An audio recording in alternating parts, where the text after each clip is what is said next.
Bom dia a todos, sejam bem-vindos ao nosso treinamento online de pregão presencial e capacitação técnica do pregoeiro presencial. Me chamo Gilberto Oliveira, vou estar aqui hoje e amanhã conduzindo os nossos trabalhos e nesses dias nós vamos apresentar numa inovação, Nós vamos apresentar as peculiaridades do pregão presencial, mas pela via eletrônica. Olha só que contrassenso, Hoje não é pregão eletrônico, é pregão presencial. Nós vamos verificar todas as peculiaridades desta modalidade, desta forma de contratação, que é a forma presencial do pregão, todas as inovações, todas as cautelas que os nossos pregoeiros devem ter no dia a dia.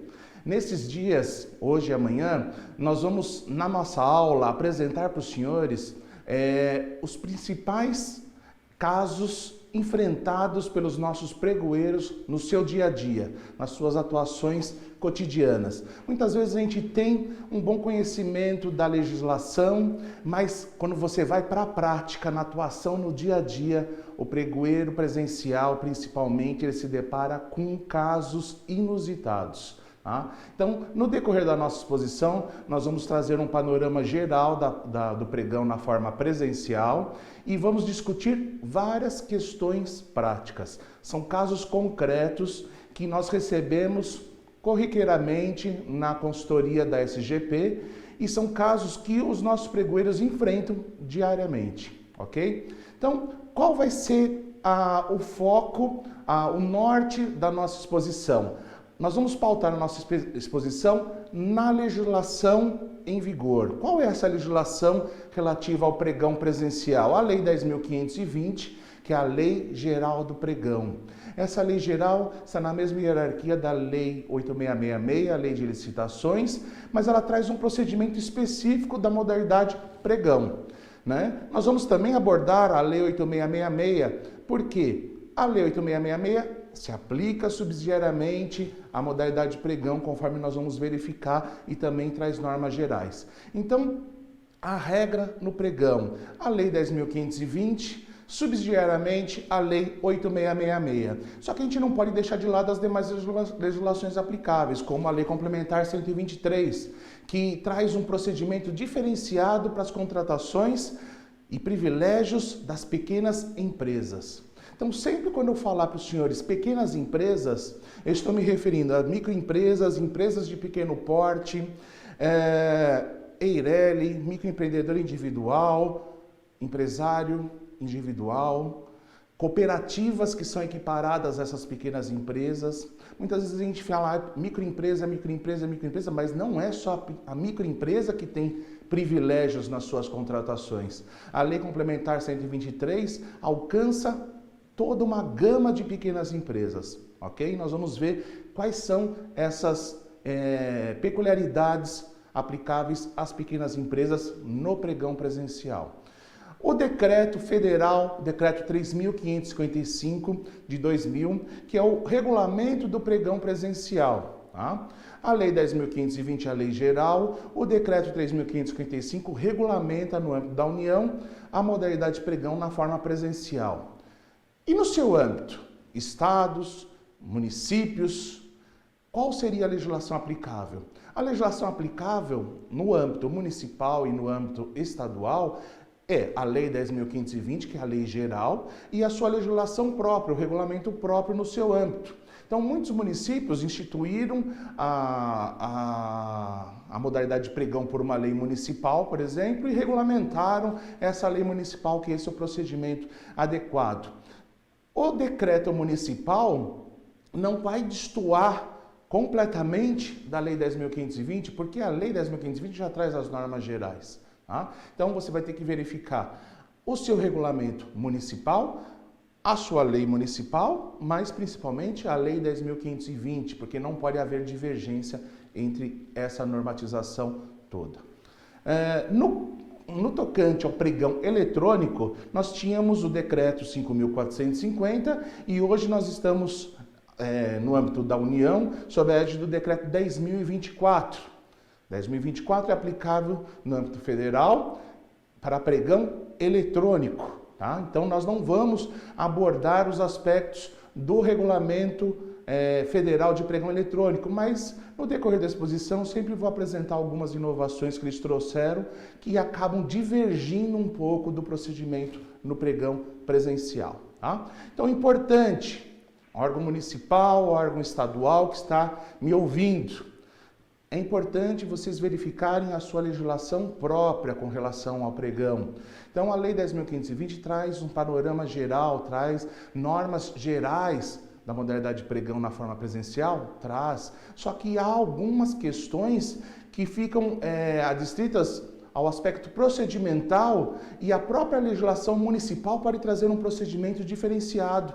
E isso eu vou alertar isso no decorrer da nossa exposição. Então, o que eu aplico à lei geral e o que eu aplico à minha legislação? A sua legislação é válida e está em vigor e ela pode regulamentar aspectos diferenciados na parte procedimental e a gente vai verificar esses aspectos no decorrer da exposição. Então, atenção para toda essa legislação, ok? Então, quando a gente fala em pregão, a gente está falando automaticamente em licitação. O pregão é uma modalidade de licitação que foi instituída pela Lei 10.520. E nós temos as outras modalidades tradicionais ou convencionais, que agora não são mais tão convencionais assim, porque o pregão ele veio para dominar, né, os aspectos das contratações públicas. E essas modalidades da Lei de Licitações, convite, tomada de preços e concorrência. Então, o que vem a ser licitação? Eu trouxe para os senhores aí nos slides que os senhores já receberam esse material, né, para o acompanhamento, e nós estamos transmitindo aqui também ao vivo para os senhores. Então, o que vem a ser licitação? Vários doutrinadores conceituam licitação. Aqui só foi uma referência. Celso Antônio Bandeira de Mello traz esse conceito. É um procedimento administrativo. Então ele já começa que é um procedimento administrativo. Há doutrinadores que falam que é um processo administrativo. Ah, mas é um processo ou é um procedimento? Pouco importa para o pregoeiro isso. Isso é meramente acadêmico. O importante é que a licitação é a ferramenta, é a forma pela qual a administração faz as suas contratações. Quando ela licita, ela está contratando, ela quer adquirir um produto, ela quer contratar um serviço que atenda às suas necessidades e ao interesse público. Então, o conceito do professor Celso Antônio Bandeira de Mello é um procedimento administrativo pelo qual a pessoa governamental, toda a administração pública, na utilização dos recursos públicos, a regra é a licitação. Quando ela pretende alienar, vender, comprar ou alugar bens, realizar obras, contratar serviços, outorgar concessões, permissões de obras, serviços ou de uso exclusivo de bem público, segundo condições por ela estipuladas previamente, ela faz o quê? Ela faz um chamamento e convoca todo o mercado interessado para apresentar propostas efetivas para aquela administração. E essas propostas, elas vão ser selecionadas e vai ser contratada a que for mais conveniente, em função do quê? Dos parâmetros que estão pré-estabelecidos no ato convocatório, no edital, e que foram divulgados. Então, a contratação vai ser com base no interesse público, nas exigências estabelecidas no instrumento convocatório, no edital. Esse é o conceito básico de licitação. O importante é nós sabermos qual é a finalidade da licitação. A finalidade da licitação é assegurar nessa contratação pública a todo e qualquer interessado a isonomia, a igualdade de participação. Todo e qualquer interessado que atender aos anseios da administração pública podem participar da licitação e podem ser contratados. Então essa é a regra geral. Então nós temos, quando nós vamos elaborar um edital, um instrumento convocatório, a gente tem que sempre estar pautado na isonomia, nessa igualdade. Nós devemos ter cautela ao descrever, ao inserir cláusulas que sejam restritivas. Todas as cláusulas, toda a descrição no edital direciona o objeto Então, eu tenho que justificar. Tudo que eu for exigir no edital tem que ser justificável, tem que ser pautado na norma, tem que ser pautado na legislação, tem que ser pautado num princípio, tem que ser pautado no interesse público, tem que ser devidamente justificado, sob pena de ferir a isonomia. Nós vamos falar mais para frente dos princípios e eu vou retomar um pouco esse aspecto da isonomia. Mas o importante é, a licitação visa essa igualdade de participação para todo e qualquer interessado. Para quê? Para selecionar no final a proposta mais vantajosa, a proposta que atende ao interesse público, a proposta que atende ao verdadeiro anseio administrativo do órgão que está licitando, ok? Essa é a proposta mais vantajosa. Quando a gente pensa em proposta mais vantajosa, nem sempre a proposta mais vantajosa é a de menor preço. Por isso que nós temos tipos de licitações diferenciados. Nós temos o tipo menor preço, nós temos o tipo técnica e preço, temos o tipo melhor técnica, maior lance e oferta, para cada forma de contratação, para cada modalidade de contratação. Muitas vezes, o menor preço não é o mais vantajoso. No pregão, que é a modalidade que nós estamos focando hoje, o pregão é uma modalidade que visa sempre o menor preço, indiscutivelmente.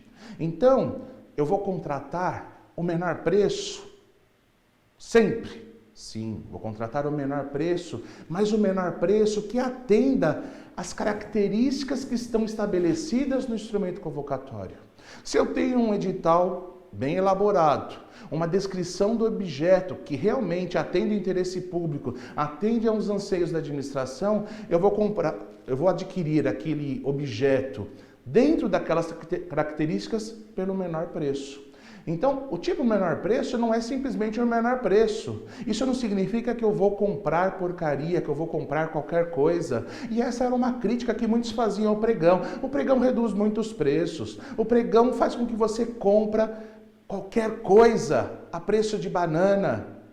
Nem pode mais falar isso porque a banana está cara hoje em dia. Mas não é essa a verdade. Na verdade, você vai comprar sim o menor preço, mas que atenda aos anseios da administração, dentro daquela característica que está descrita no seu instrumento convocatório e nos seus anexos, tá? Essa é a proposta mais vantajosa. Então, a licitação é um procedimento administrativo, ou um processo administrativo, como muitos queiram. O procedimento é uma série de atos sucessivos e coordenados, há várias etapas naquele processo. São vários procedimentos concatenados. Então nós temos lá, a gente vai ver a fase interna, vamos ver a fase externa da modalidade pregão. Só que todo esse procedimento ele visa o quê? Visa atender ao interesse público. A contratação do negócio mais vantajoso para a administração, a aquisição do melhor objeto, a prestação do melhor serviço, a alienação de uma forma mais vantajosa.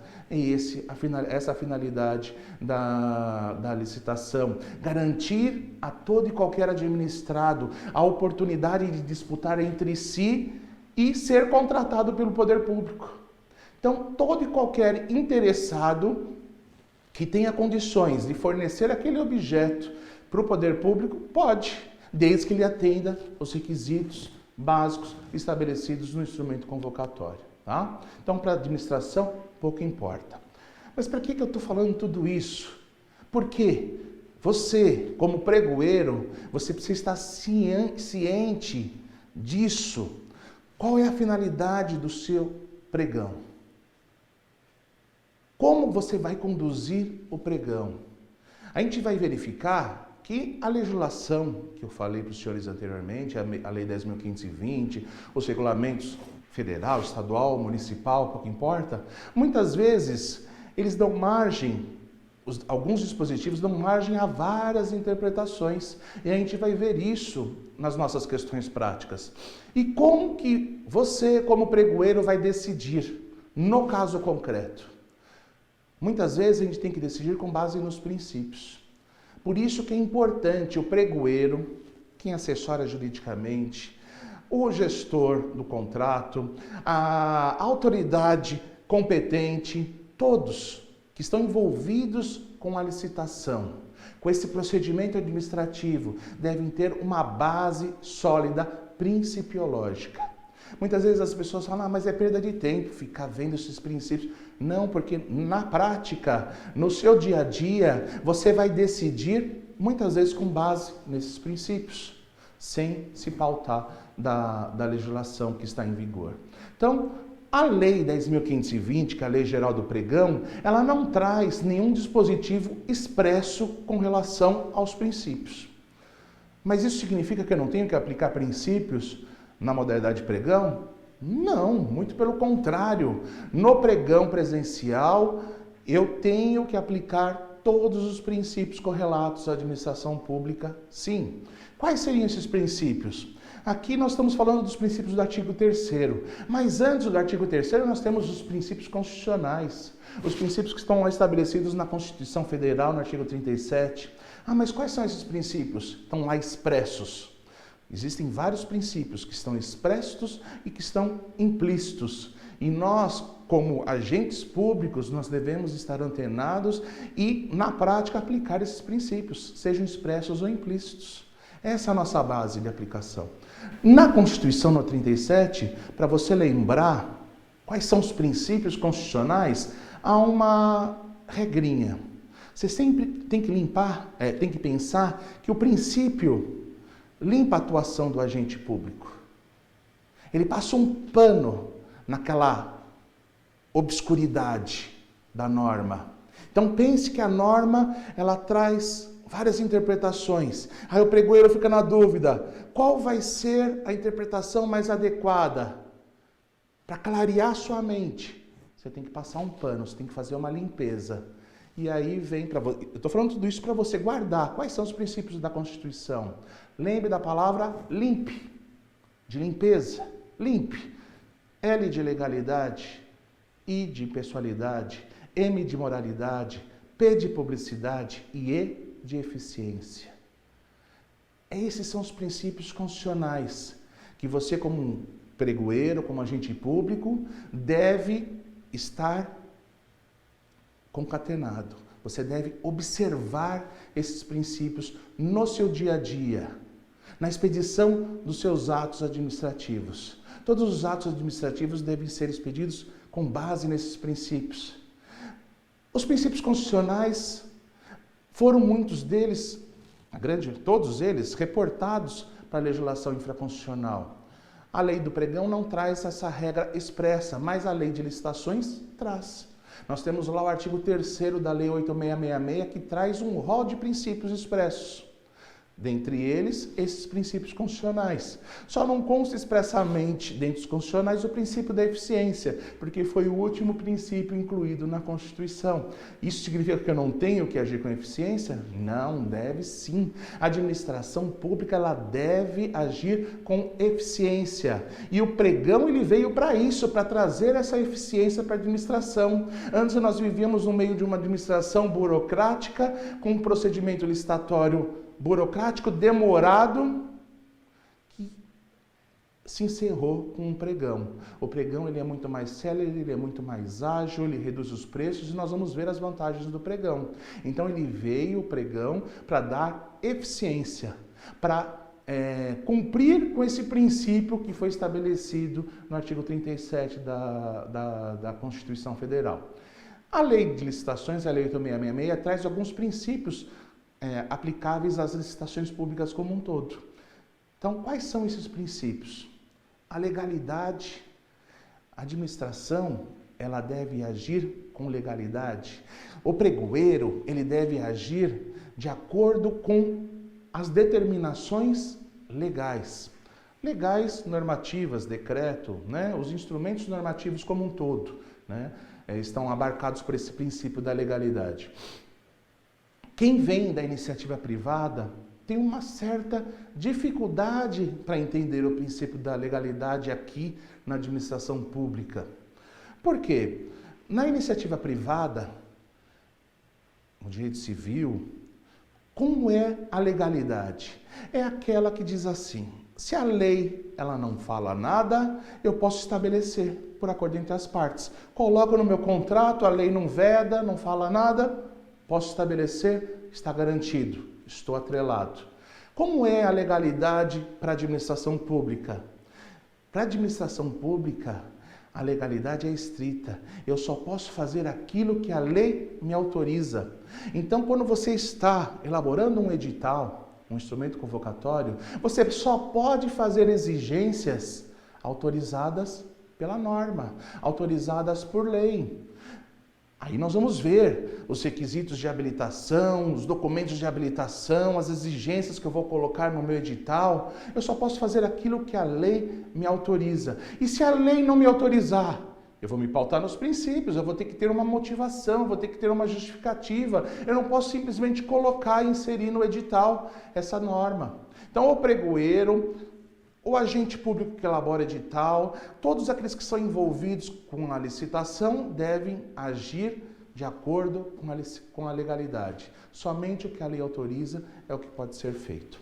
A impessoalidade, o princípio da impessoalidade significa o quê? Que a administração, a atividade administrativa, ela é destinada indistintamente a todo e qualquer administrado. Todos têm a possibilidade de participar. Isso acaba sendo semelhante ao tratamento igualitário, à igualdade, à isonomia. Todo e qualquer interessado pode participar. O pregoeiro não pode fazer uma distinção entre os participantes. Então, estou aqui num pregão, numa sessão pública presencial, está a empresa A, B e C. Aquela empresa C eu não gosto muito, então eu vou ter que fazer de tudo para ela não ser contratada. Não, pouco importa para a administração. Se qualquer uma dessas empresas que estiverem participando cumprirem aos requisitos do edital e apresentarem a melhor proposta, ela deve ser contratada. O pregoeiro deve agir sempre com impessoalidade. E a moralidade? A moralidade também é importante. E eu, como administrador público, eu tenho que agir com moralidade. O pregoeiro deve agir com moralidade. O que vem a ser essa moralidade? É uma ideia de justiça comum, de honestidade. É uma moralidade do homem comum. Não é a minha moralidade, não é a sua moralidade. É a moralidade da sociedade como um todo, do senso comum. Algo que pode ser moral aqui, pode não ser moral para você. Para mim, a cultura pode ser moral, mas para a sua pode não ser moral. Então, a gente tem que verificar qual é essa moral padrão, comum, nacional. Vamos trazer um exemplo aqui para os senhores refletirem com relação a esse princípio da moralidade. E muitas vezes é difícil aplicar esse princípio, mas nós devemos aplicar. E sem esquecer de um detalhe: os princípios eles devem ser aplicados em harmonia. Não existe uma hierarquia entre os princípios. A legalidade não é maior do que a impessoalidade, que é maior da moralidade. Não. Todos eles estão no mesmo patamar. Você deve, como pregoeiro, como gestor, como assessor jurídico, como agente público, você deve aplicar todos os princípios harmonicamente, sem que um conflite com o outro. Então, como fazer isso? Moralidade. Então, vamos pensar no artigo 9º da Lei 8666. A Lei de Licitações, no artigo 9º, inciso 3, muitos conhecem esse dispositivo, ele veda a participação nas licitações públicas, inclusive no pregão, que é aplicável subsidiariamente essa norma à modalidade de pregão, veda a participação de servidor público ou dirigente do órgão que está realizando aquela licitação, correto? Então a lei ela veda a participação do servidor e do dirigente do órgão. Aí eu pergunto para os senhores, a lei veda o servidor e o dirigente, mas eu posso contratar a empresa da esposa do servidor? Da esposa do dirigente? Do filho do servidor? Do filho do dirigente? Pense. Você é pregoeiro, a sua esposa tem uma empresa, a sua administração quer contratar aquele objeto que é fornecido pela empresa da sua esposa. Você pode contratar a empresa da sua esposa? Se você for olhar com os olhos só focados no princípio da legalidade, você vai dizer, pode. A lei, ela fala o que expressamente? Ela fala que somente o servidor ou dirigente do órgão não pode participar do processo licitatório, não pode ser contratado. Então, a empresa da esposa, pelo princípio da legalidade, poderia. Mas lembra que eu falei que a gente tem que harmonizar os princípios? E pela moralidade? Você acha moral a contratação da empresa da esposa do dirigente, da esposa do pregoeiro, da esposa do servidor público? Isso tem que ser avaliado caso a caso, no caso concreto. Mas, em regra, feriria o princípio da moralidade pelo senso comum. Pelo senso comum, isso seria imoral. Se é imoral, eu deveria afastar esse tipo de participação. Poderia colocar uma cláusula no edital? Até poderia, nem precisaria. Eu poderia simplesmente julgar e afastar com base nesse princípio no decorrer dos trabalhos. Tá? Mas muitas administrações colocam essa vedação expressa nos seus editais. Ah, mas o que diz o Tribunal de Contas a respeito disso? Não há um ponto pacífico. Há várias decisões, tanto pela possibilidade como pela impossibilidade. Por quê? É um aspecto genérico, é um aspecto interpretativo. Você vai ter que verificar caso a caso, você vai ter que justificar caso a caso a afronta a esse princípio da moralidade ou não. Agora imagine os senhores, somente aquela empresa da esposa do servidor atende à necessidade da administração. Eu não posso contratá-la? Não existe. Ela é um fornecedor exclusivo.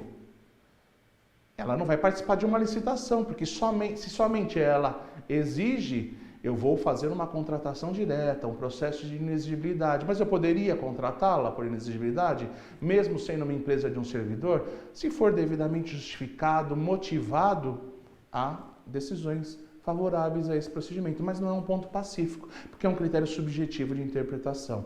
Mas no seu dia a dia, a regra é pela aplicação desse princípio da moralidade e pelo afastamento. Então, o pregoeiro tem que agir com esse princípio da moralidade, com esse senso comum no seu dia a dia e na condução dos seus trabalhos aí do pregão presencial. A igualdade, o tratamento igualitário para todo e qualquer interessado, para todo e qualquer participante. Quando eu falo em igualdade, todos têm condições de participar, todos têm condições em tese de fornecer aquele objeto para a administração, desde que cumpram os requisitos. Por isso que eu tenho que tomar cuidado com quais as regras que eu vou inserir no meu edital, no meu instrumento convocatório. Todas as regras devem ser devidamente justificadas, todas as exigências devem ser devidamente motivadas. Olha só, um outro princípio, o princípio da motivação, ele não está lá expresso, mas ele está no dia a dia de todo agente público. Os atos administrativos devem ser devidamente motivados, a gente vai mostrar esse princípio mais para frente também. Então, se eu vou colocar uma cláusula que direcione para uma empresa, aquela descrição daquela cláusula está direcionando o objeto para uma empresa, para um grupo de empresas, está ferindo frontalmente aí o princípio da igualdade, ferindo o artigo 3º da Lei 8666, que se aplica subsidiariamente à modalidade de pregão, ou seja, há uma ilegalidade no meu edital. Se eu não tiver uma motivação adequada, uma justificativa técnica adequada para aquela exigência, a minha licitação, a sua licitação pode estar fadada ao fracasso. Está passível de invalidação por conta de uma exigência. Então, cuidado com as cláusulas que direcionam. Então, vamos imaginar na contratação de um veículo. Você vai colocar o tipo de veículo, a potência do veículo, as cilindradas do veículo. Para que eu vou colocar essas exigências? Para que eu contrate um veículo que atenda ao interesse público. Mas muitas administrações acabam colocando descrições que direcionam para um veículo específico. Ah, eu quero um Honda Civic, mas eu não posso colocar no meu edital Honda Civic. Então eu ponho todas as características do Honda Civic lá descrito no meu edital. Posso fazer isso? Não. Isso é uma cláusula que está direcionando, está afrontando os princípios do artigo 3º e é um edital, nesse caso, passível de invalidação. Ok? Princípio da publicidade. Os atos administrativos são públicos. Há uma obrigatoriedade de divulgação dos atos para fazer o controle de todos os cidadãos. A licitação, ela é pública. O pregão presencial é público. Qualquer interessado pode participar da sessão pública. Qualquer cidadão pode participar da sessão pública. E todas as decisões tomadas naquela sessão, naquela licitação, naquele processo licitatório ou procedimento administrativo, como quer que queiram denominar, devem ser divulgados. Né? Se você for olhar na Lei 8666, a Lei de Licitações Geral das Modalidades Tradicionais, ela não fala, por exemplo, em publicação do resultado da licitação. Mas eu lhe pergunto, o resultado da licitação não deve ser publicado? Lógico que deve, para fazer esse controle de toda a sociedade. Com base aonde? No princípio da publicidade. No pregão, a Lei 10.520 também não fala expressamente, mas os decretos, muitos deles falam, os regulamentos falam, mas falando ou não falando, sendo expresso ou não, o resultado da licitação deve ser divulgado. O resultado deve ser de conhecimento de todos, para atender esse princípio da publicidade. Aonde eu vou fazer essa publicidade? Aí vai depender o que a sua legislação determina. Se a sua legislação for expressa com relação à divulgação e disser, por exemplo, que o resultado deve ser publicado na imprensa oficial, ótimo, na imprensa oficial. Onde é a imprensa oficial? No âmbito municipal é aquilo que a lei municipal determina como imprensa oficial. A imprensa ela é definida por meio de lei. Então, eu posso ter no âmbito municipal, no âmbito do meu município, uma imprensa oficial. Eu posso ter, no âmbito do meu município, um jornal que foi foi escolhido para ser essa minha imprensa oficial, para divulgar os meus atos oficiais. Eu posso ter uma imprensa eletrônica, tudo vai depender do que a sua legislação determinar. Então, no âmbito municipal, qual é essa imprensa oficial? É aquela determinada por lei. Ou uma imprensa, um diário oficial do município, ou um jornal de circulação local. Muitos municípios estabelecem até a imprensa do Estado, né? O Diário Oficial do Estado como sendo a sua imprensa oficial, vai depender do que a sua legislação determina. Então, se a sua legislação falar que a publicação deve ser feita na imprensa oficial, é lá que você vai ter que falar. E se ela não falar, como no caso do resultado, aonde eu vou publicar? Posso publicar em qualquer meio? Posso publicar somente na internet? Posso publicar num jornal de circulação? A regra do princípio da publicidade é imprensa oficial, aquela que está definida no seu âmbito oficialmente para a publicação dos seus atos oficiais. A sua legislação estabeleceu qual é esse veículo? A legislação é omissa com relação à forma dessa publicidade, então basta a publicação no seu veículo oficial, na sua imprensa oficial. Tá? Então, muitos municípios acabam falando assim, eu vou publicar esse resultado dessa licitação na imprensa oficial, mas eu também vou publicar no jornal de circulação, de grande circulação, ou no jornal de circulação local, para ampliar essa forma de controle. Posso fazer isso? Com base no princípio da transparência, eu poderia, mas eu tenho que harmonizar os princípios. A lei ela não fala nada com relação a isso. Não exige uma publicação diferenciada. O princípio da publicidade é atendido somente com base na imprensa oficial. Então, seria conveniente eu fazer uma publicação além da imprensa oficial? Há decisões do Tribunal de Contas vedando essa prática, falando que esta prática afrontaria diretamente o princípio da economicidade. Outro princípio que eu devo harmonizar. Então, de acordo com o princípio da economicidade, eu tenho que reduzir os meus custos, fazendo uma contratação com o menor dispêndio público necessário. Para que eu vou ampliar essa forma de publicação se somente a publicação na imprensa oficial já atende o princípio da publicidade? Se a lei ela não determina nenhum tipo de publicação extra, não cabe a mim como agente fazer. É diferente da publicação do aviso da licitação. Se você for ver lá na lei 8666, ela traz uma publicidade mínima, mas ela possibilita uma ampliação dessa forma de publicidade. Por quê? O interesse público aí está marcado por uma maior amplitude. Quanto mais empresas tiverem conhecimento das necessidades administrativas, melhores podem ser as condições, maiores podem ser os participantes, pode ter participantes com maior número. Então, teria um interesse público nessa ampliação. Mas no caso aqui do resultado da licitação, não. Bastaria uma publicação na imprensa oficial para atender ao princípio da publicidade. Agora, num pregão presencial, todos os atos do procedimento devem ser publicados na imprensa oficial? Não. A gente vai ver que no pregão presencial, tudo ocorre numa sessão única. Todos os atos ocorrem numa sessão única. A gente vai trazer as peculiaridades dessa sessão única.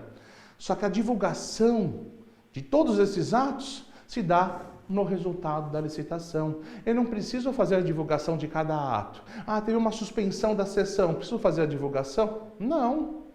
Porque a própria lei traz um procedimento que no pregão é uma sessão única. Ainda que eu suspenda, dê continuidade no outro dia, 2 dias depois, não importa, eu não preciso fazer nenhum tipo de publicidade, nenhum tipo de publicação específica.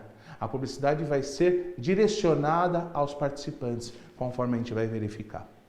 Ainda com base nos princípios, o princípio da probidade administrativa, o dever de você, agente público, você, administrador público, você, pregoeiro, de agir com honestidade, com fidelidade no desempenho de suas funções. O pregoeiro, na condução dos trabalhos, tem que atender ao interesse público e não aos seus próprios interesses, não ao seu próprio anseio. Então, diante das normas que estão estabelecidas no edital, o pregoeiro está vinculado. Olha o link que é dado aqui com o princípio da vinculação ao instrumento convocatório. O pregoeiro ele não pode se afastar das regras do edital. Vinculação ao instrumento convocatório significa o quê? Que a norma que rege aquela licitação é o edital. E o pregoeiro não pode ir contrariamente àquilo que está estabelecido no edital. Ah, mas imagine que o pregoeiro, ele identifica um vício no edital. Ele mesmo assim ele vai ter que seguir a regra do edital? Ele não tem a liberalidade de fugir da regra do edital. Mas se ele identificar um vício, ele tem sim o poder de suspender aquela sessão, de comunicar à autoridade competente para que seja refeito aquele edital, para que seja saneado aquele vício, para que seja corrigida aquela falha. Então isso a gente tem que tomar muita cautela aí nos trabalhos, porque o pregoeiro não pode se afastar no edital. E é muito comum. Muitas vezes o edital estabelece uma regra básica de, por exemplo, prazo de entrega.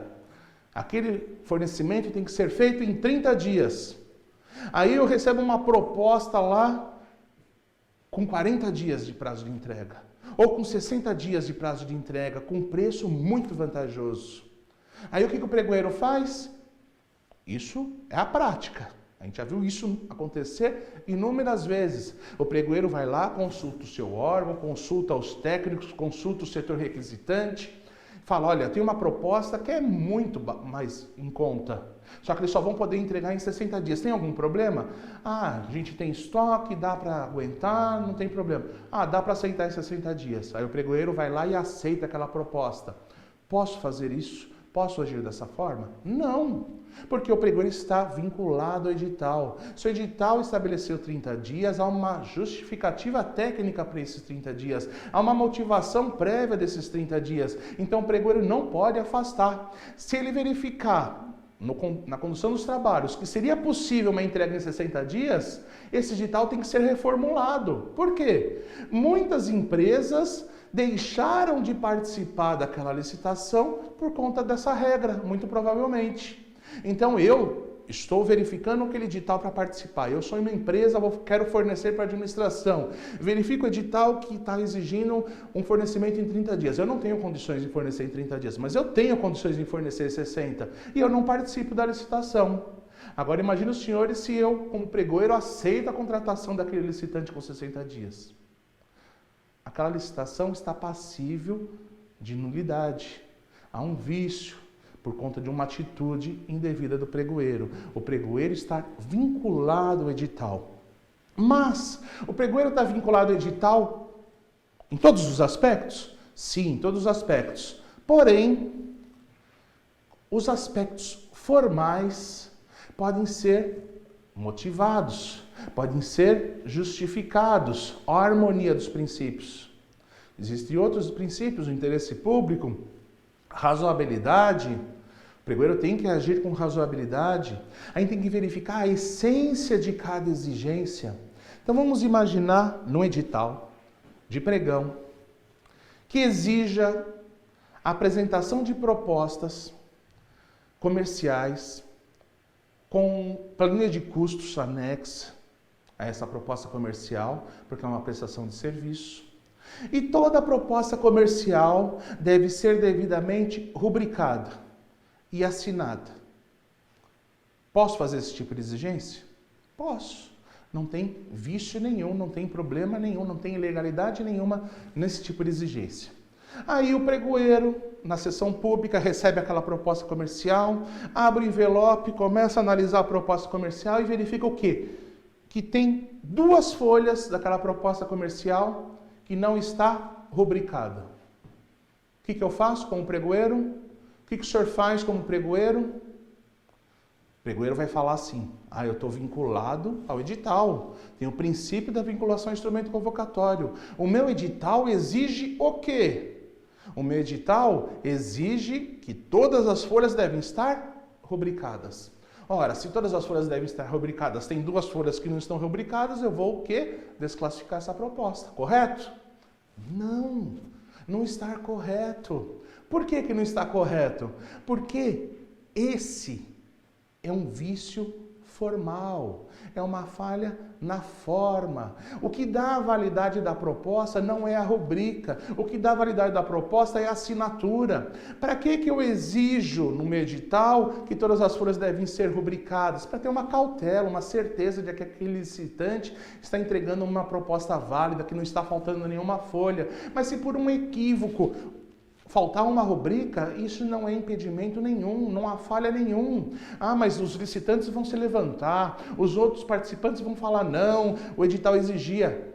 Vão se levantar, vão poder recorrer, mas o pregoeiro tem elementos suficientes para aceitar aquela proposta, porque são vícios formais. Imagina aquela planilha de custos que foi apresentada, teve uma falha nas colunas, um erro de multiplicação que não reflete no preço. O pregoeiro não pode sanear esse vício? Lógico que pode sanear, é uma falha formal. Ele não está totalmente vinculado nesse aspecto, somente aos aspectos materiais.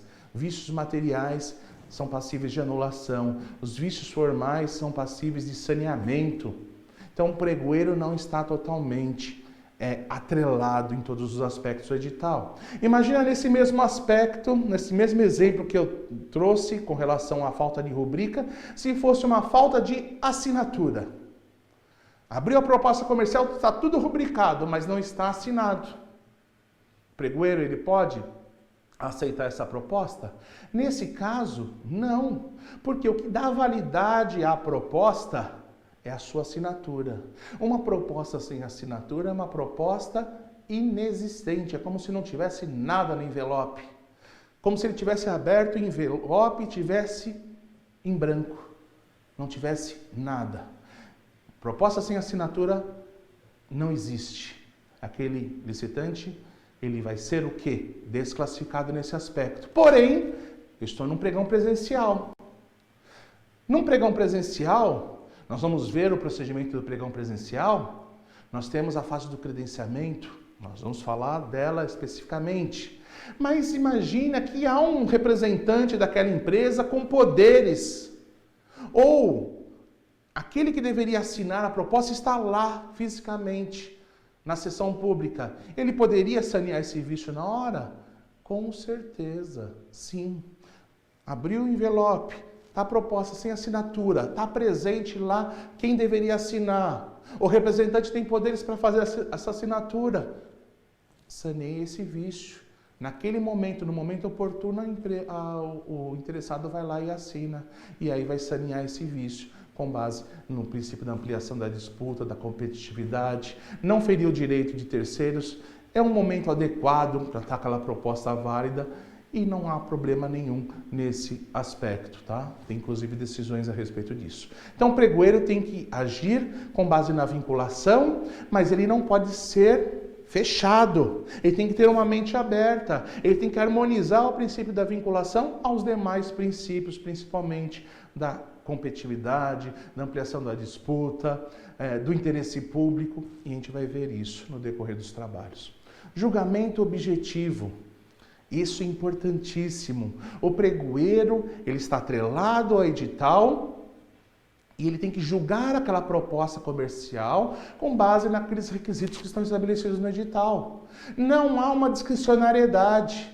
O julgamento tem que ser feito com base na regra do edital. O que o edital estabeleceu? Estabeleceu um preço médio de mercado? Estabeleceu um preço máximo? É com base naqueles critérios que estão estabelecidos no edital. Eu não posso me pautar daquele julgamento objetivo. Os senhores vão entender nas questões práticas bem essa questão do julgamento, tá? Desenvolvimento nacional sustentável, as contratações sustentáveis. Ela está lá no finalzinho, porque é o mais recente, que foi incluído no artigo 3º, mas ela deve ser esse princípio deve ser observado em toda e qualquer contratação. É tão importante que quando a gente verifica um novo decreto federal de pregão eletrônico, o decreto 10.024 de 2019, a gente verifica que dentre os princípios que estão expressos lá no decreto federal, tem uma forte evidência no princípio do desenvolvimento nacional sustentável. Há um parágrafo inteiro que foi reservado para ele. As legislações mais recentes, a lei das estatais, dão grande ênfase a esse princípio do desenvolvimento nacional sustentável. Por quê? Ainda as administrações estão pecando com esse princípio. Por quê? Na contratação, no seu dia a dia, acaba não se observando. Eu acabo verificando o preço, mas eu deixo de lado o desenvolvimento nacional sustentável. Então, o que eu estou querendo dizer? Toda e qualquer contratação eu tenho que atender esse princípio. Eu tenho que verificar se aquele meu objeto não tem características de sustentabilidade. Eu não posso simplesmente comprar um móvel de madeira, um piso de madeira, fazer uma parede de madeira sem atender os requisitos mínimos de certificação dessa madeira. São critérios de sustentabilidade que devem ser feitos no seu edital com base nesse princípio. Ah, mas pelo princípio da economicidade, um piso sem certificação é muito mais barato do que um piso com certificação. Se eu for comprar esse piso com certificação, eu vou estar ferindo o princípio da economicidade? Não! O princípio da economicidade está sendo atendido dentro dos requisitos de desenvolvimento nacional sustentável. Eu tenho que comprar aquele piso com certificação pelo menor custo. Aí eu vou estar harmonizando todos esses princípios. Para eu fazer uma obra sustentável tem um custo. Uma obra sem atender aos critérios mínimos de sustentabilidade tem outro custo. Pense nos senhores, eu vou fazer uma obra da construção da sede da minha Câmara Municipal, por exemplo. Para eu fazer uma obra desse porte, sem atender aos critérios de sustentabilidade, o preço é X. Atendendo os critérios de sustentabilidade, com captação de energia, de luz, de água, de retenção, o custo vai ser muito maior. Mas a longo prazo, A médio e longo prazo, o retorno para a administração é muito maior. Por isso que o legislador colocou e está dando cada vez mais ênfase a esse princípio. Tá? Então, no seu dia a dia, deve-se fazer exigências com base no desenvolvimento nacional sustentável, nas suas contratações, prestações de serviços, contratações, aquisições em geral, você deve harmonizar todos esses princípios. Esses são princípios expressos lá no artigo 3º da Lei de Licitações. Só esses que eu devo observar? Não.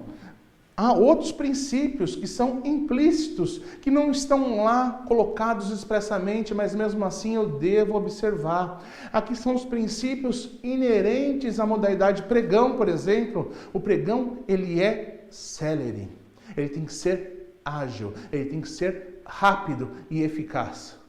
A celeridade é inerente à modalidade pregão.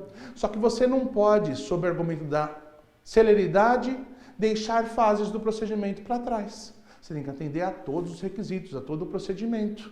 Tem que agir com celeridade, mas dentro da legalidade, harmonizando esses princípios. A motivação, que eu já disse, ele é um princípio implícito, mas isso é inerente a todo o ato administrativo. Princípio da motivação dos atos determinantes. Todo ato do pregoeiro deve ser devidamente motivado. Isso é importante. Senhor pregoeiro, o pregoeiro ele é responsável pela condução dos trabalhos na sessão pública do pregão presencial. Ele vai classificar propostas, vai desclassificar propostas, ele vai habilitar empresas e vai inabilitar empresas, vai conduzir os trabalhos e todos esses atos devem ser devidamente motivados.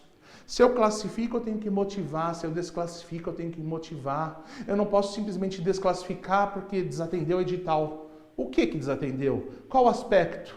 Tem que ser devidamente motivado. Não pode ser uma motivação genérica ampla, sob pena de responsabilização do pregoeiro. Então, o pregoeiro deve motivar todas as suas decisões, para evitar alegações futuras de ilegalidade, para evitar anulação pelos órgãos de controle, pelo Poder Judiciário. Então, o pregoeiro, ele vai classificar, ele motiva, ele desclassifica, ele motiva, ele habilita, ele motiva, ele inabilita, ele motiva. Qualquer atitude tomada pelo pregoeiro, desde uma suspensão, uma diligência, deve ser devidamente motivada sempre, ok? E todas as atitudes do pregoeiro devem ser tomadas com base na razoabilidade, na proporcionalidade. Então, imagina os senhores que o pregoeiro entenda por bem a necessidade de suspender uma sessão pública. Pode o pregoeiro suspender uma sessão pública? Lógico que ele pode suspender essa sessão pública, desde que ele motive a sua decisão. E qual vai ser o tempo dessa suspensão? Um tempo razoável, proporcional às medidas que ele vai tomar. Então, imagine os senhores que eu tenho que fazer uma diligência no órgão, uma diligência naquela empresa. Onde está estabelecida aquela empresa? No mesmo município? É um prazo. Em outro município? É outro prazo. Em outro estado? É outro prazo. Eu vou ter que agir com razoabilidade, com proporcionalidade e harmonizando como? Na motivação. Então, o pregoeiro está atrelado não só aos princípios expressos, como aos princípios implícitos também. Princípio da padronização. O pregão é pautado pelo princípio da padronização. Por quê? Nós vamos ver que o pregão é uma modalidade que é para aquisição de bens e serviços comuns. Então, só para trazer um aspecto do que vem a ser um bem ou serviço comum, não vou falar como um todo, mas um aspecto que está atrelado ao bem ou serviço comum é a padronização daquele bem ou daquele serviço. O que quer dizer isso? Aquele bem está pronto, aquele serviço está à disposição. Há empresas que já prestam indistintamente para todo e qualquer interessado aquele serviço, já fornecem aquele bem para todo e qualquer interessado. Não é uma necessidade somente da administração, não é algo que vai ser desenvolvido para o seu órgão especificamente, é algo que já está num padrão do mercado correlato. Se eu colocar aquelas exigências no edital, o mercado correlato vai ver aquelas exigências e vai poder fornecer aquele bem, vai poder prestar aquele serviço que já está pronto, sendo fornecido para toda iniciativa privada ou para outras administrações públicas. Então há uma padronização. Então sempre quando a gente fala em bem ou serviço comum, a gente pensa em bens e serviços que são padronizados. Não é nada que é desenvolvido necessariamente para a sua administração pública. Então esse é um princípio que deve ser atendido aí no pregão. Se aquele objeto não for padronizado, já acende uma luz. Será que é um bem ou serviço comum? Será que eu posso contratar por meio de pregão? A gente vai ver isso mais para frente. A competitividade. Toda licitação visa uma competitividade. Só que no pregão, essa competitividade é muito mais acirrada. Não são simplesmente propostas fechadas, estanques, que são apresentadas para a administração. São as propostas escritas, mas nós temos uma disputa acirrada na fase de lances, gerando uma alta competitividade e uma grande redução dos preços. Então, o pregoeiro, ele deve sempre estimular esta competitividade, ampliar essa disputa. Isso a gente vai verificar na interpretação de alguns dispositivos da legislação. Quem que eu vou chamar para a fase de lance? Como que eu vou conduzir essa fase de lance? O pregoeiro, ele pode encerrar a fase de lance a qualquer momento? Será? É inerente à função de pregoeiro ampliar a competitividade, estimular a competitividade na fase de lance e no pregão como um todo, ok? Outro princípio aqui a ser observado, adjudicação obrigatória ao vencedor. Isso está atrelado ao princípio da isonomia. Isso está atrelado ao princípio da impessoalidade. Por quê? Para o pregoeiro, pouco importa quem venceu. Se aquela empresa X venceu a disputa, atendeu os requisitos do edital, tem um preço aceitável, tem a sua documentação habilitatória que foi exigida em dia, ela é a vencedora da disputa. Sendo a vencedora da disputa, o objeto necessariamente deve ser adjudicado a ela. Eu não posso deixar de adjudicar, sob o argumento de ser a empresa X, Y ou Z. Então, a adjudicação é obrigatória ao vencedor. Isso não significa que aquele vencedor vai ser contratado. Aí é uma outra história. O objeto vai ser adjudicado a ele. Aí a administração, depois de homologado o certame, vai verificar o interesse daquela contratação. Óbvio que há um interesse na contratação, senão não teria justificativa básica para iniciar aquele processo licitatório. Mas há casos em que esse interesse pode ter sido desfeito. Agora pode não haver mais interesse. Pode acontecer isso? Pode acontecer isso. Vamos imaginar um caso concreto que nós enfrentamos já há um pouco de tempo. Nós estávamos numa licitação para aquisição de aparelhos de ar-condicionado. No decorrer da licitação, teve suspensões, tiveram diligências, duraram alguns dias essa licitação. Foi adjudicado o objeto para uma empresa, homologado o certame e tinha um prazo para convocar aquela empresa para ser contratada. Após a homologação do certame, aquela administração recebeu em doação aparelhos de ar-condicionado. Ora, ela queria comprar ar-condicionado. Depois ela recebeu em doação aparelhos de ar-condicionado. Tem algum problema em receber em doação bens? Não.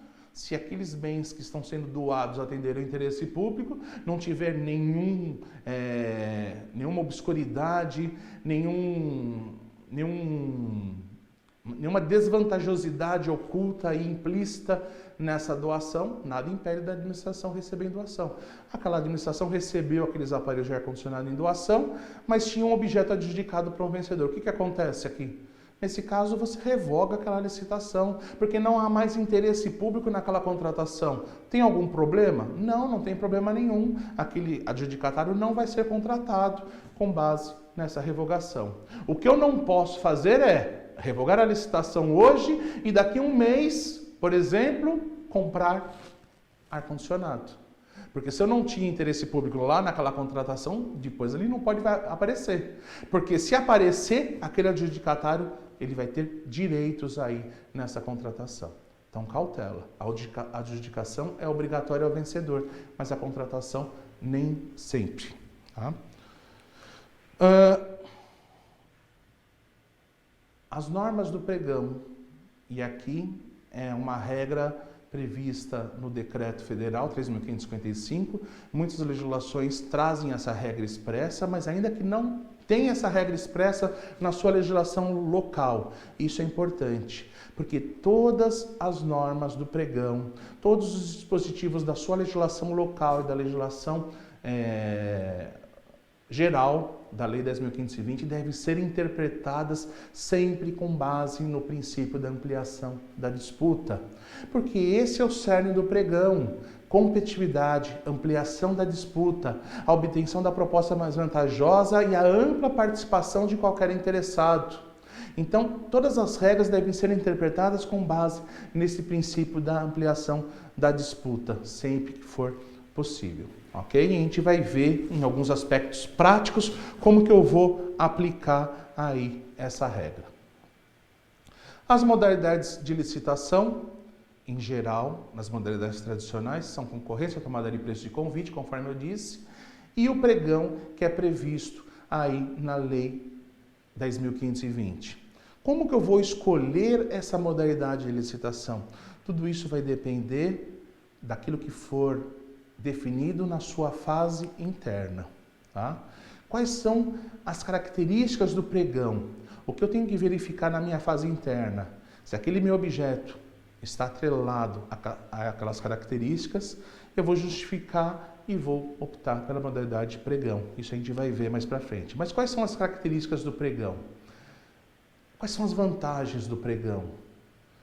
Primeiro, que o pregão é um procedimento simplificado. A primeira indicação dessa modalidade de pregão aqui no nosso país, ela veio na Lei Geral de Telecomunicações em 1997, a Lei 9.472. Foi o que trouxe o pregão para cá, para o Brasil. Tá? O pregão foi instituído pela medida provisória, depois a medida provisória foi convertida em lei, inicialmente era aplicável somente no âmbito federal, depois abriu-se para estados e municípios e hoje é a modalidade que eu digo tradicional. Muitas vezes a gente falava, as modalidades tradicionais são aquelas da lei de licitações. Hoje aquelas modalidades ficaram para escanteio quando se fala em bens e serviços comuns, porque a regra é a contratação por meio do pregão. Por quê? Porque o pregão é um procedimento simplificado. Ele veio para atender aquele princípio da eficiência que eu falei lá no artigo 37 da Constituição Federal, para imprimir uma celeridade nas contratações. Muitas vezes nós ficávamos meses para contratar. Agora com o pregão ele é muito mais célere, muito mais ágil, ele amplia a disputa, ele amplia a competição, não são somente aquelas propostas fechadas que pode estar direcionado para aquele grupo de empresas. Hoje qualquer interessado pode ir lá e participar da disputa e dar a melhor oferta para a administração, pode reduzir os seus preços, ainda assim tem a fase de negociação. Então tudo isso gera uma ampla competição e uma grande redução de preços. Se nós olharmos para o passado, o custo de uma licitação objeto era X. Com o pregão, houve uma redução considerável nos custos. Houve uma redução considerável no preço que foi oferecido para a administração por conta dessa ampliação da disputa, por conta dessa ampla competitividade. Então o mercado ficou muito mais acirrado, muito mais competitivo. Isso trouxe benefícios para a administração pública. Então tudo aquilo que vinha numa proposta fechada, agora com o pregão é reduzido na fase de lance a um patamar que muitas vezes, se você for comparar, às vezes de 40% a 50% inferior àquele preço que nós pagávamos no passado. Tá? Então, há uma grande vantagem aí da modalidade de pregão na forma presencial. E uma das peculiaridades do pregão na presencial e também do eletrônico é a questão da inversão das fases. Essa inversão das fases é um pulo do gato.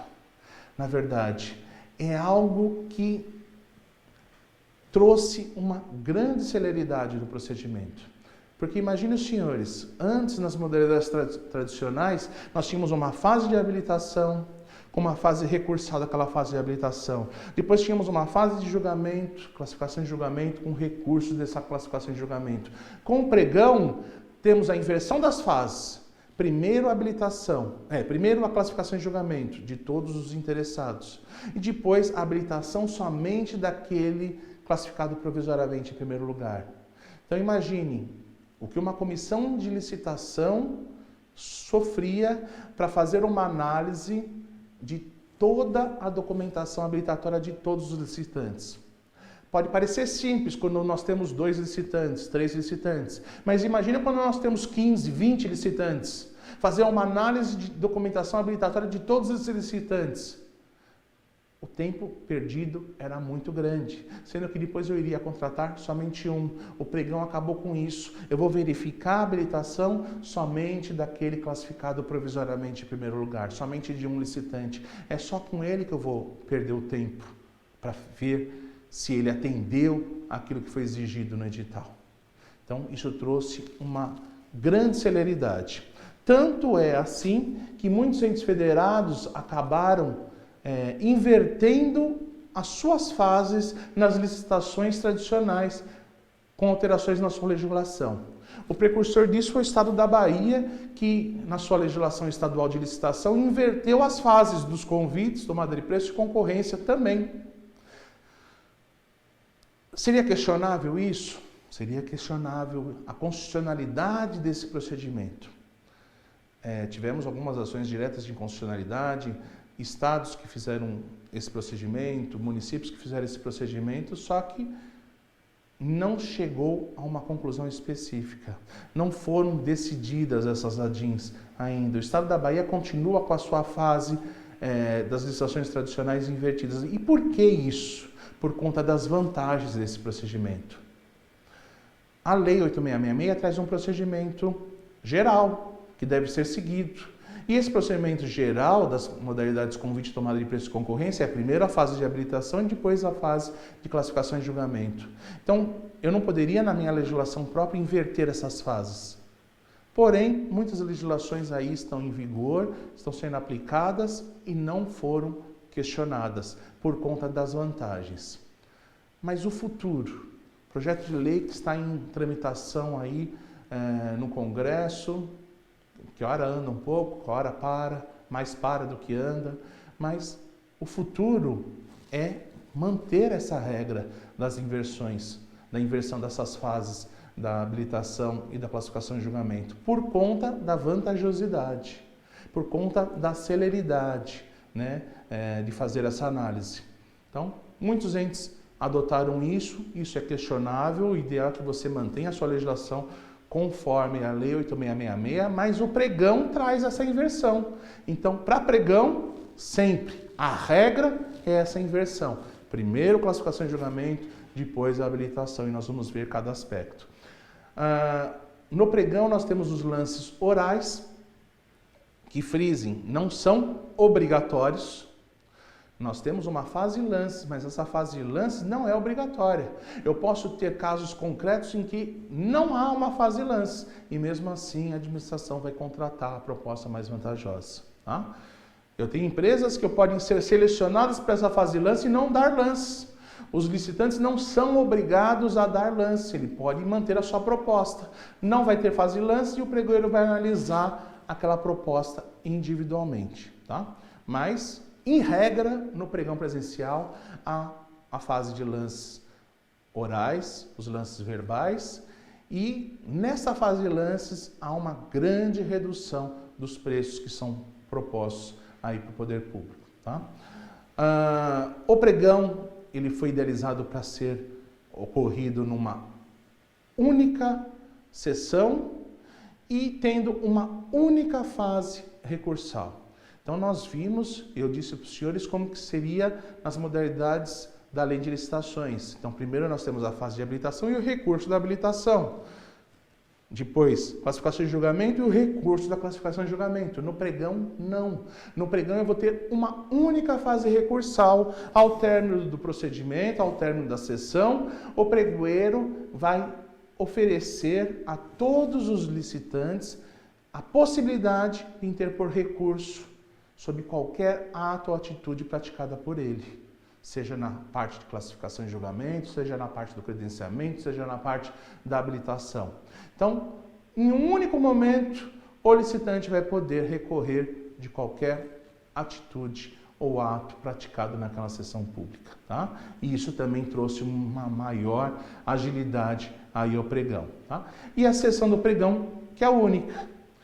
O pregão foi idealizado para iniciar e terminar num dia. Só que essa regra não é absoluta. Nada impede que o pregoeiro suspenda aquela sessão, a gente vai ver isso mais para frente. Nada impede que ele dê continuidade, horas depois, dias depois.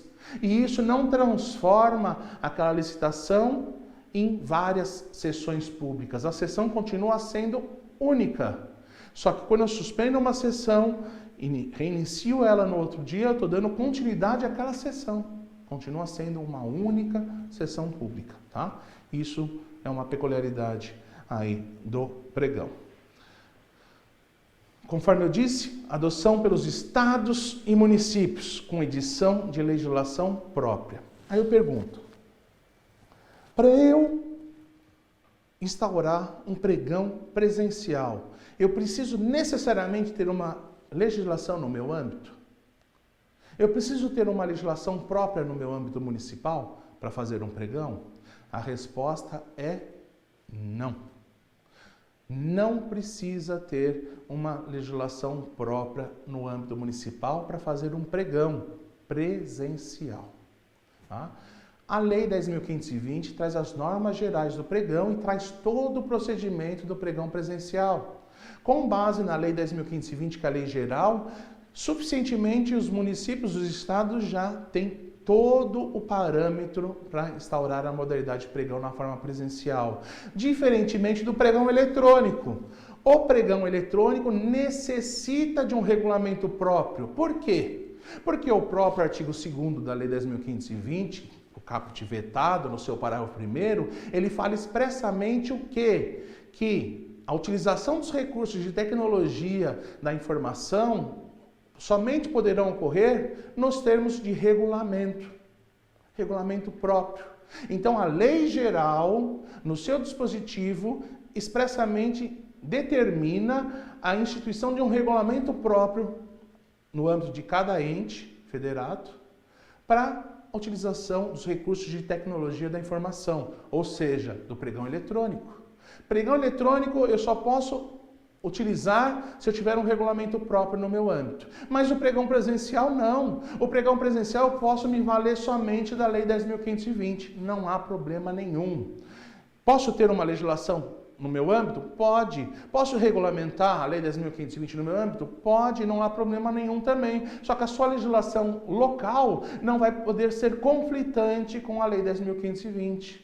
E isso é da mesma forma nas modalidades da Lei 8.666.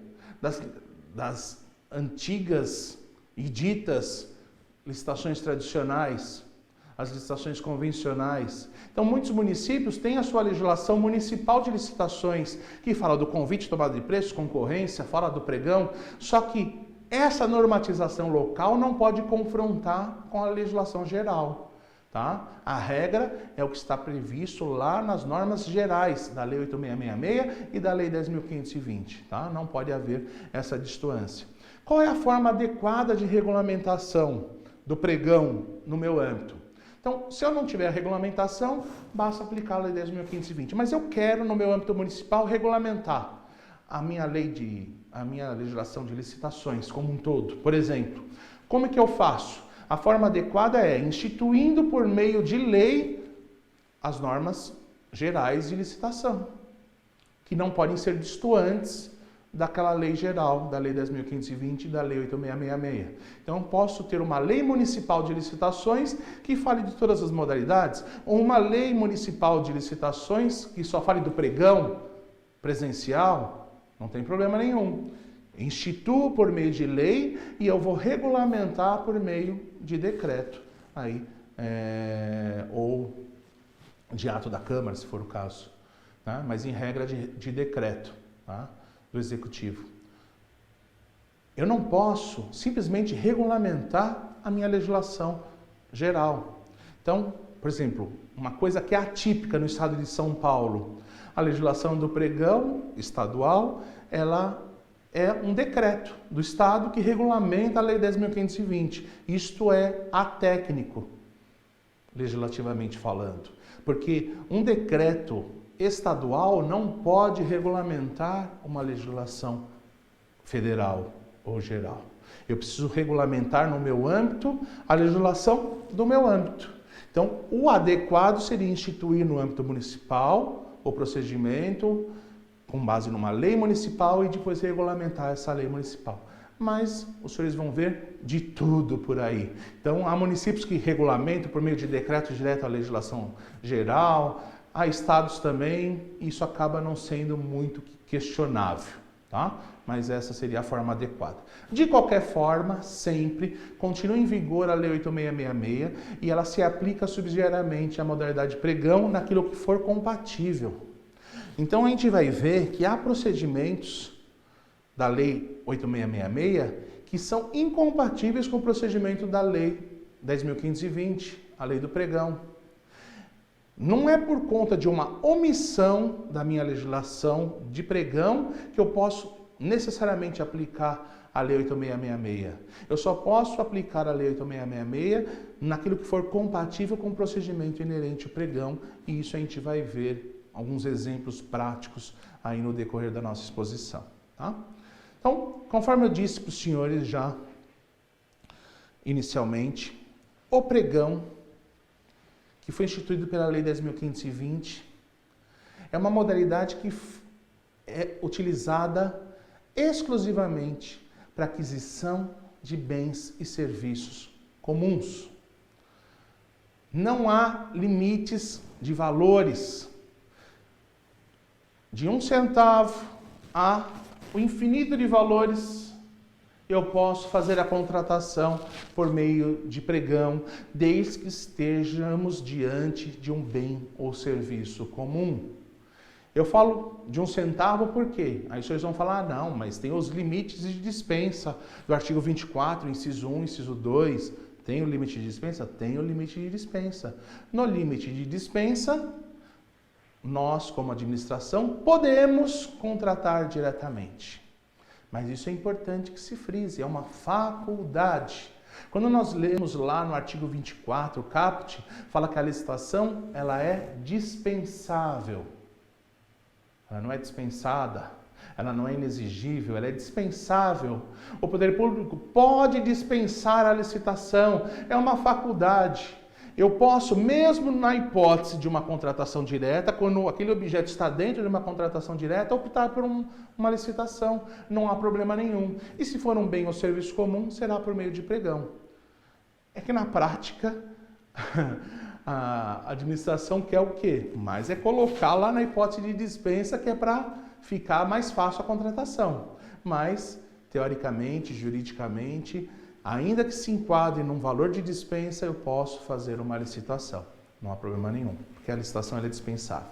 Então, independentemente de valor, não há limites de valores para essa modalidade. Sendo bem o serviço comum, eu posso contratar por meio de pregão.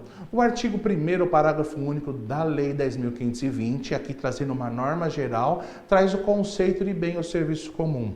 A gente vai ver que o regulamento federal também traz um conceito de bem ou serviço comum. O regulamento de pregão eletrônico também traz um conceito de bem ou serviço comum. Muito provavelmente a sua legislação local também traz um conceito de bem ou serviço comum. Porém, todos esses conceitos devem estar em harmonia com esse expresso no parágrafo único do artigo 1º da Lei 10.520, porque aqui está a norma geral. Então, o que diz o artigo 1º, parágrafo único? Considera bens e serviços comuns aqueles cujos padrões de desempenho e qualidade possam ser objetivamente definidos no edital por meio de especificações usuais do mercado. Olha só, o princípio da padronização.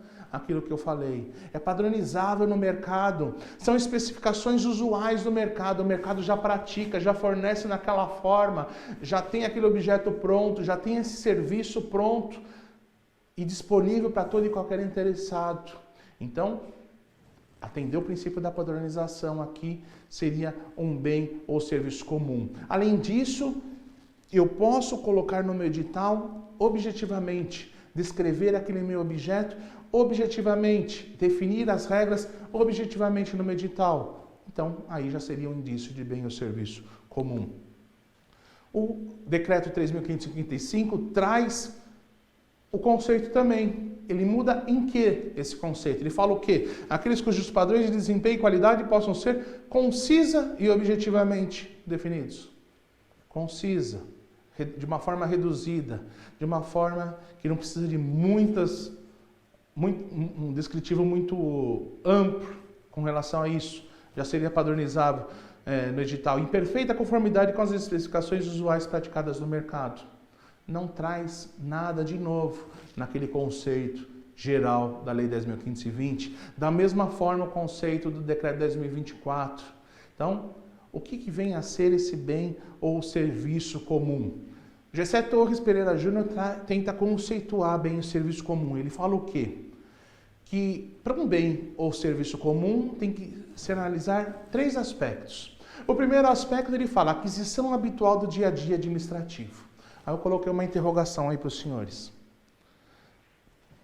Está errado? Não, não está errado. Geralmente, aquilo que eu vou adquirir no meu dia a dia já está num padrão, então é considerado um bem ou serviço comum. Porém, nem tudo que é comum eu adquiro no meu dia a dia. Eu trouxe o exemplo para os senhores de aparelhos de ar-condicionado. Os senhores compram aparelhos de ar-condicionado todos os dias? No seu dia a dia? Não. E ele não é um bem comum? Sim, é um bem comum. Então, quando é uma aquisição no dia a dia administrativo, é um indício de que é um bem comum. Mas o fato de não ser uma aquisição do dia a dia não exclui esse conceito de comum. O segundo aspecto que é apresentado pelo professor Gessé refere-se em objetos cujas características encontrem no mercado padrões usuais de especificação. Corretíssimo. O mercado está com o objeto pronto, padronizável.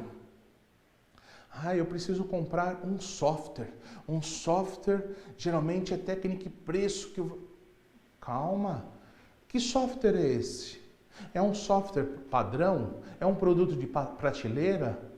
Você vai fazer alguma análise técnica desse software? Vai dar pontuação técnica para esse software? Não, eu quero comprar o pacote do Office, por exemplo. O pacote do Office é padrão lá no mercado. Pronto, vou comprar pelo menor preço. Então é um padrão usual de especificação. Falei do pacote do Office, pelo amor de Deus, não vão me fazer edital para comprar pacote do Office, porque existem outros softwares semelhantes. Você vai fazer a descrição daquele pacote e vai poder participar o Office e outros softwares também vão poder fornecer esse produto. Mas o que eu estou querendo dizer são informações padronizadas. O mercado já está pronto. Padrões usuais de especificação no mercado é considerado como um bem ou serviço comum. E aí ele vem com o terceiro ponto distintivo. Os fatores e critérios de julgamento das propostas sejam rigorosamente objetivos, centrados no preço, no menor preço. Ou seja, eu não vou ter que fazer um critério técnico de pontuação. Eu não vou poder contratar um pregão técnica e preço. Um pregão melhor técnica. Pregão é sempre pelo menor preço. Mas eu não posso aceitar maior oferta? O maior desconto? Sim. E a maior oferta, o maior desconto repercute aonde? No preço. No menor preço, sempre. Vamos imaginar, eu estabeleci no meu edital uma tabela como parâmetro de aceitabilidade dos preços. Então, eu tenho uma tabela oficial de medicamentos, por exemplo. Então, qual vai ser o critério de julgamento? O maior desconto em cima dessa tabela. Eu vou contratar como? Pelo menor preço. O critério do maior desconto reflete aonde? No menor preço. A legislação federal, o decreto 10.024 de pregão eletrônico, trouxe esta inovação do critério do maior desconto, só que isso já é utilizado. Eu posso, no meu pregão presencial, estabelecer um critério fixo e dar o maior desconto em cima disso. Isso vai continuar sendo o menor preço. Então, o que é importante a gente entender? O bem tem que ser padronizado.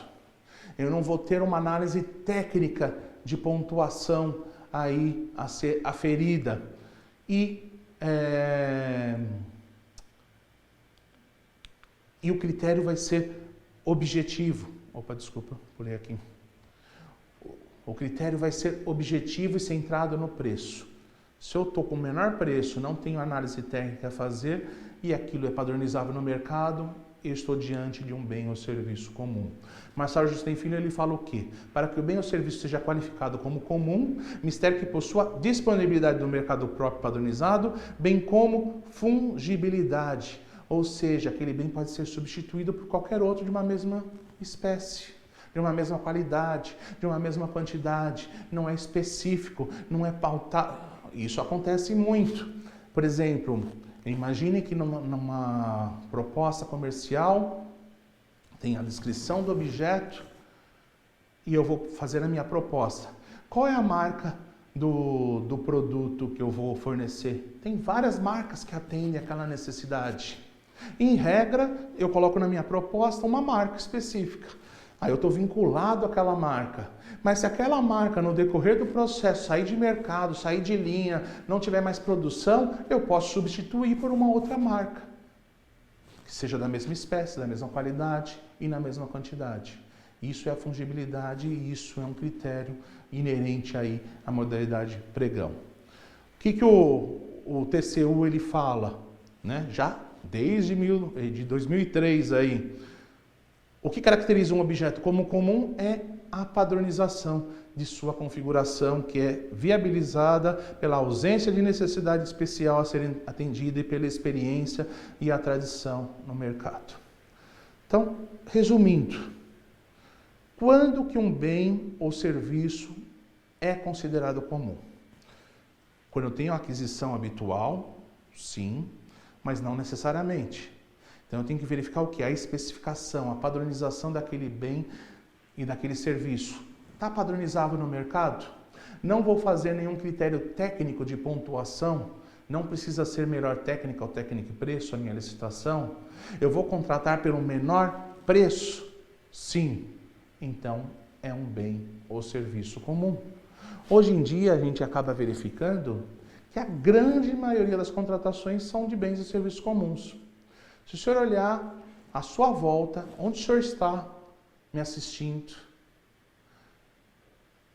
você vai verificar que não há praticamente bens ou serviços que não sejam comuns à sua volta.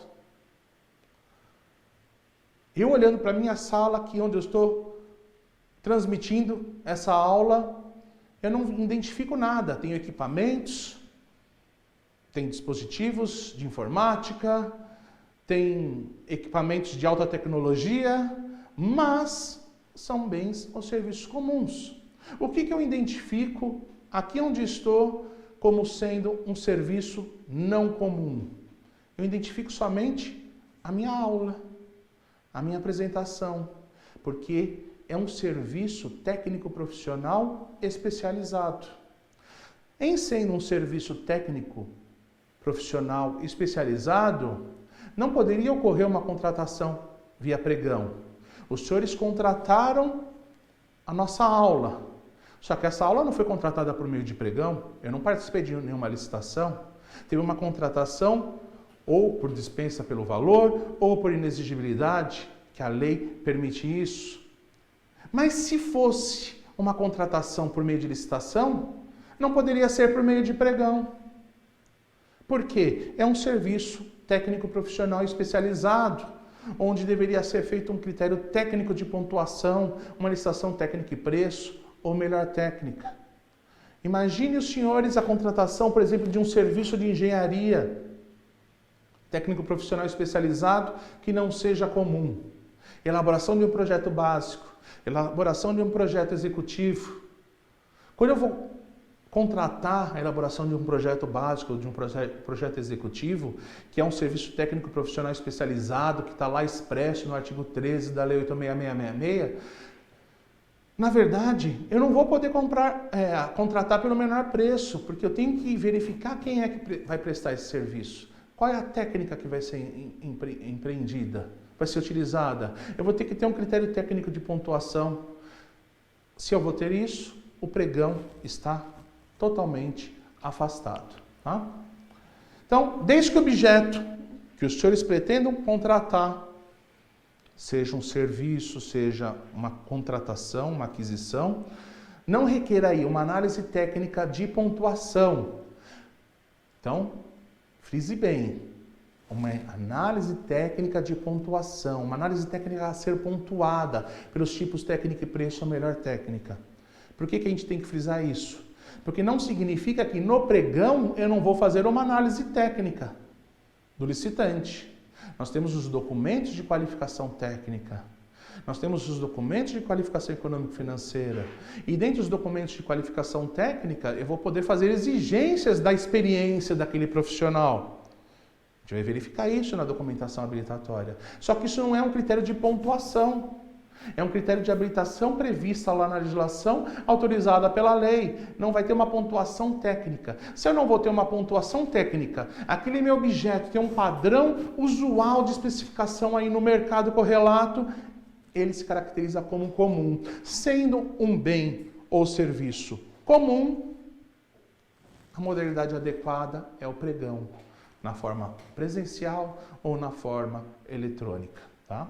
E a gente vai ver a importância disso, porque o pregão é uma modalidade prioritária. Isso é importante a gente ter em mente.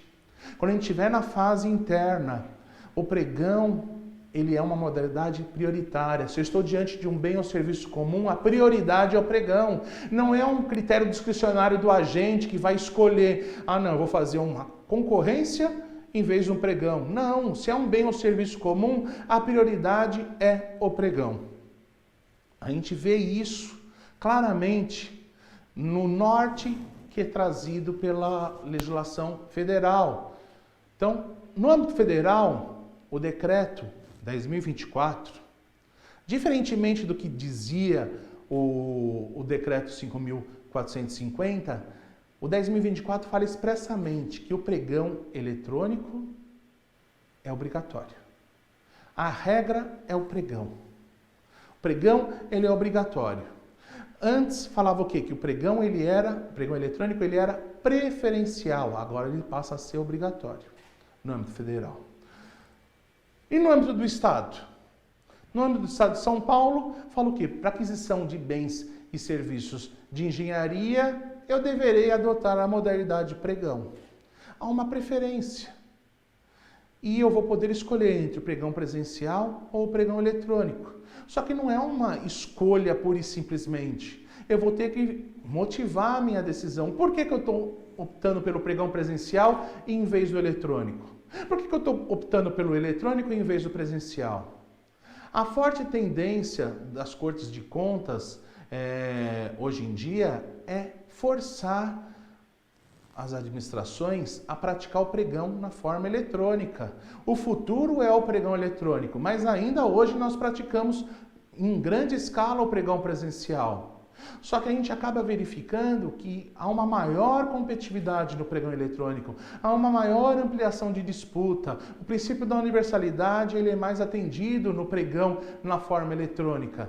Porque o pregão presencial, apesar de não exigir a presença física, é uma vantagem estar fisicamente presente na sessão pública. Então, muitos acabam não tendo interesse em estar presente e acabam não participando. Tá? Porém, a regra é o pregão. Seja presencial ou eletrônico, a prioridade é o pregão. Você vai verificar o quê? Na sua legislação. Se a sua legislação ela é expressa e traz dispositivos semelhantes a esses previstos na legislação federal com relação à obrigatoriedade ou preferência da modalidade pregão. Se tiver, é ela que você vai seguir. Mas e se não tiver? Que a grande maioria dos municípios não traz uma regra com relação a isso. Aí eu posso me valer do convite, tomada de preço ou concorrência? Mesmo assim, não. Por quê? Eu tenho que decidir com base nos princípios. Lembra que eu falei?